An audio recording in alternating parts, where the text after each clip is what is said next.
কোটা সংস্কার আন্দোলনকে ঘিরে দেশের বিভিন্ন স্থানে হতাহতের ঘটনায় মানববন্ধন করেছেন নগর পরিকল্পনাবিদেরা।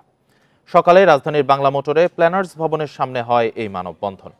কর্মসূচিতে আটক শিক্ষার্থীদের মুক্তির দাবি জানান বক্তারা। বলেন, আন্দোলনে নিহতের ঘটনায় নিরপেক্ষ তদন্ত করে দোষীদের শাস্তির আওতায় আনা হবে।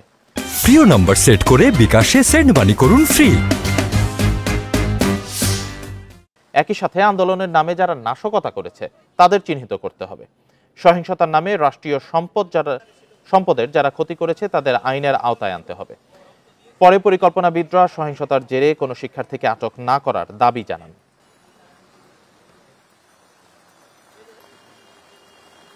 একটি নিরপেক্ষ সুষ্ঠু তদন্ত হোক এবং যারা দোষী আছে সেই দোষীদেরকে সেখানে শাস্তির আওতায় আনা হোক।